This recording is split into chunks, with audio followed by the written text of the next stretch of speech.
सभी श्री रामचरितमानस कथा प्रेमियों को जय सिया राम। राम राम। श्री रामचरितमानस बालकांड दोहा नंबर 70 से अर्थ सहित पढ़कर सुना रहे हैं। भावपूर्वक सुने। मंगल भवन अमंगल हारे, द्रवहु सिद्ध सुरथ अजर विहारे। राम सिया राम जय जय राम। अस कहि नारद सुमिर हरे, गिर जहि दीन असीत। होए कल्याण अब संशय तजो गिरीत। ऐसा कहकर भगवान का स्मरण करके नारद जी ने पार्वती को आशीर्वाद दिया और कहा कि हे पर्वतराज, तुम संदेह का त्याग कर दो, अब ये कल्याण ही होगा। कही अस बम्ब भवन मुन गयो, आगिल चरित सुनो जस भयो। पति एकांत पाय कह मैना, नाथ न मैं समझे मुन बैना। यो कहकर नारद मुनि ब्रह्मलोक को चले गए। अब आगे जो चरित हुआ उसे सुनो। पति को एकांत में पाकर मैना ने कहा, हे नाथ, मैंने मुनि के वचनों का अर्थ नहीं समझा। जो घर बर कुल होए अनूपा, करहि विवाह सुताय अनुरूपा। न तो कन्या बर रहो कुमारी, कंत उमा मम प्राण प्यारी। जो हमारी कन्या के अनुकूल घर बर और कुल उत्तम हो तो विवाह कीजिए, नहीं तो लड़की चाहे कुमारी ही रहे, मैं अयोग्य वर के साथ उसका विवाह नहीं करना चाहती, क्योंकि हे स्वामी, पार्वती मुझको प्राणों के समान प्यारी है। जो न मिले बर गिर जहि जोगो, गिर जड़ सहज कहें सब लोग। सोए विचार पति करहु विवाहो, जहि न बहोर होय दाओ। यदि पार्वती के योग वर न मिला तो सब लोग कहेंगे कि पर्वत स्वभाव से जड़ मूर्ख होते हैं। हे स्वामी, इस बात को विचार कर ही विवाह कीजिएगा, जिसमें फिर पीछे हृदय में संताप न हो। अस कहि परि चरण धर सीसा, बोले सहित स्नेह गिरीसा। बरु पावक प्रगटे शशि माहि, नारद बचन अन्यथा नाही। इस प्रकार कहकर मैंने पति के चरणों पर मस्तक रखकर गिर पड़ी। तब हिमवान ने प्रेम से कहा, चाहे चंद्रमा में अग्नि प्रकट हो जाए, पर नारद जी के वचन झूठे नहीं हो सकते। मंगल भवन अमंगल हारे, द्रवहु सिद्ध सुरथ अजर विहारे। प्रिया सोच परिहरो सबो, सुमिरो श्री भगवान। पार्वती निर्मयो जहि सोई करें कल्याण। हे प्रिय, सब सोच छोड़कर श्री भगवान का स्मरण करो। जिन्होंने पार्वती को रचा है वे ही कल्याण करेंगे। अब जो तुम्हें सुता परने हो, तो वस जाय सिखावन देहु। करे सो तपु जहि मिले महेशो, आन उपाय न मिले कलेशु। करे सो तपु जहि मिले महेशु, आन उपाय न मिटे हैं कलेशु।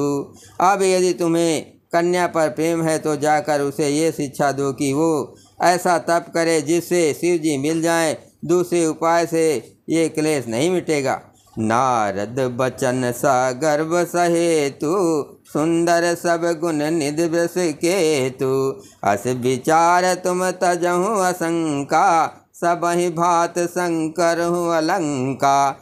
नारद जी के वचन रहस्य युक्त और साकारण है और शिव जी समस्त सुंदर गुणों के भंडार हैं। ये विचार कर तुम मिथ्या संदेह को छोड़ दो। शिव जी सभी तरह से निष्कलंक हैं। सुन पति बचन हरस मन माहि, गई तुरत उठ गिर जा पाए। उमहि बिलोक नयन भर बारे, सहित स्नेह गोद बैठारे। पति के वचन सुन मन में प्रसन्न होकर मैना उठकर तुरंत पार्वती के पास गई। पार्वती को देखकर उनकी आंखों में आंसू भर आए। उसे स्नेह के साथ गोद में बैठा लिया। बारही बार लेत उर लाए, गद गद कंठ न कछु कहि जाए। जगत मातु सर्वज्ञ भवानी, मातु सुखद बोली मृदुवानी।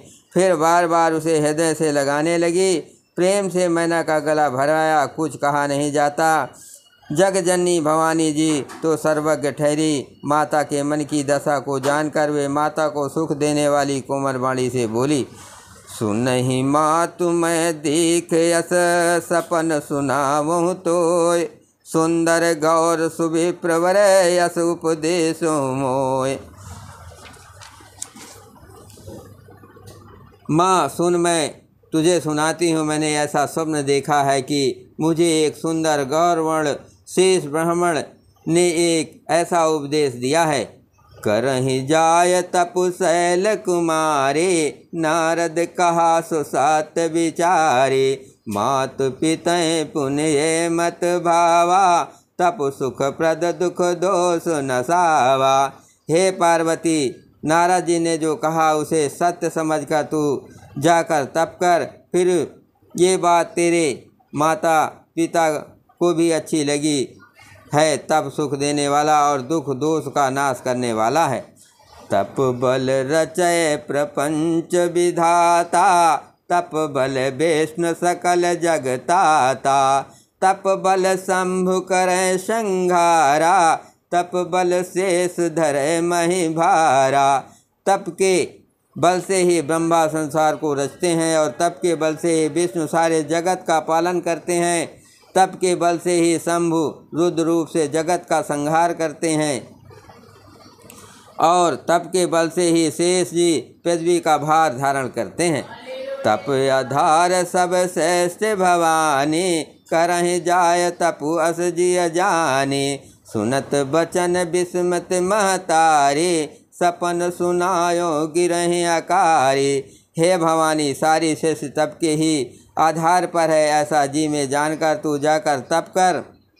ये बात सुनकर माता को बड़ा आश्चर्य हुआ और उसने हिमवान को बुलाकर यह स्वप्न सुनाया।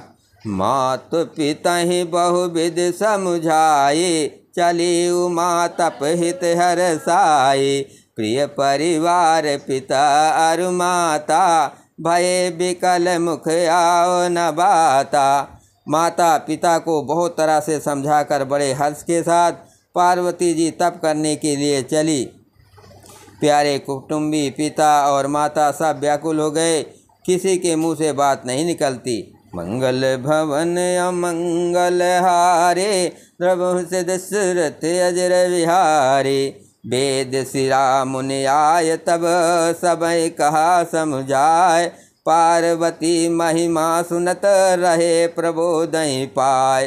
तब वेद सिरा मुनि ने आकर सबको समझाकर कहा। पार्वती जी की महिमा सुनकर सबको सावधान हो गया। उर धरे उमा प्राणपति चरना, जाय विपिन लागी तप करना।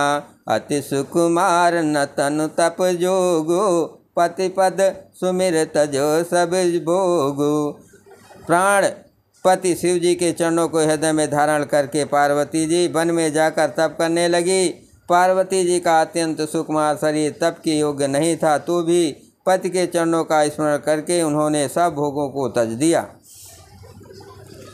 नित नव चरण उपजय अनुरागा, बिसरी देह तपय मनु लागा। संबद सहस मूल फल खाए, सागु खाय सत बरस गंवाए। स्वामी के चरणों में नित्य नया अनुराग उत्पन्न होने लगा और तप में ऐसा मन लगा कि शरीर की सारी शुद्ध बिसर गई। 1000 वर्ष तक उन्होंने मूल और फल खाए, फिर 100 वर्ष साग खाकर बिताए। कछु दिन भोजन बारे बतासा, किए कठिन कुछ कछु दिन उपवासा। कछु दिन भोजन बारे बतासा, किए कठिन कछु दिन उपवासा। बेल पाती मही परहि सुखाई, 3 सहस्र सम्मद सोए खाई। कुछ दिन जल और वायु का भोजन किया और फिर कुछ दिन कठोर उपवास किए। जो बेलपत्र सूख कर पृथ्वी पर गिरते थे 3000 वर्ष तक उन्हीं को खाया। पुनि परिहरे सुखानु परना, उमहि नाम तब भयो अपरना। देख उमय तप खिन शरीरा, ब्रह्म गिरा भय गगन गंभीरा। फिर सूखे पर्ण पत्ते को छोड़ दिए, तभी पार्वती का नाम अपर्णा हुआ। तब से उमा का शरीर छीण देकर आकाश से गंभीर ब्रह्मवाणी हुई। मंगल भवन अमंगल हारे, द्रव से दशरथ अजर विहारे। भयो मनोरथ सुफल तव, सुन गिरिराज कुमार। परिहरो दुसह कलेश सब, अब मिली हैं त्रिपुरार। हे पर्वतराज कुमारी, सुन तेरा मनोरथ सफल हुआ। तू अब सारे असहाय क्लेशों को, कठिन तप को त्याग दे। अब तुझे शिव जी मिलेंगे। अस तप काहो न कीन भवानी, भये अनेक धीर मुनि ज्ञानी। अब उर धरौ ब्रह्म बरबानी, सत्य सदा संतत सुच जानी। हे भवानी, धीर मुनि और ज्ञानी बहुत हुए हैं, पर ऐसा कठोर तप किसी ने नहीं किया। अब तू इस शेष बम्बा की वाणी को सदा सत्य और निरंतर पवित्र जानकर अपने हृदय में धारण कर। आवे पिता बुलावन जब ही, हट परिहर घर आ जायो तब ही। मिले तुम्हें जब सप्तऋषा, जानो तब प्रमाण बगीसा। आवे पिता बुलावन जब ही, हट परिहर घर आयो जायो तब ही। मिले तुम्हें जब सप्तऋषिषा, जानो तब प्रमाण बगीसा। जब तेरे पिता बुलाने के आवे तब हट छोड़कर घर चली जाना, और जब तुम्हें सप्तर्षि मिले तब इस वाणी को ठीक समझना। सुनत गिरा विधि गगन बखाने, पुलक गात गिरजा हरसानी। उमा चरित सुंदर मैं गावा, सुनहु शंभु कर चरित सुहावा। इस प्रकार आकाश से कही हुई ब्रह्म की वाणी को सुनते ही पार्वती जी प्रसन्न हो गई और हर्ष के मारे उनका शरीर पुलकित हो गया। यह ग्वाल जी भरद्वाज जी बोले कि मैंने पार्वती जी का सुंदर चरित्र सुनाया, अब शिव जी का सुहावना चरित्र सुनो। जब ते सती जाय तनु त्यागा, तब ते शिव मन भयो विरागा। जपहि सदा रघुनायक नामा, जहाँ तहाँ सुनय राम गुण गामा। जब से सती ने जाकर शरीर त्याग किया, तब से शिव जी के मन में बैराग हो गया। वे सदा श्री रघुनाथ जी का नाम जपने लगे और कहा, जहाँ तहाँ श्री रामचंद्र जी के गुणों की कथाएं सुनने लगे। मंगल भवन अमंगल हारे, द्रवहु से दशरथ अजर विहारे। चितानंद सुख धाम शिव विगत मोह मद काम, बिचरहि महि धर हृदय हरे, सकल लोक अभिराम। चिंतानंद सुख के धाम मोह मद और काम से रहे शिव जी संपूर्ण लोकों को आनंद देने वाले भगवान श्री हरि श्री रामचंद्र जी को हृदय में धारण कर भगवान के ध्यान में मस्त हुए पृथ्वी पर विचरने लगे। बोलो सियावर रामचंद्र की जय, पवन सुत हनुमान की जय, शिव पार्वती की जय।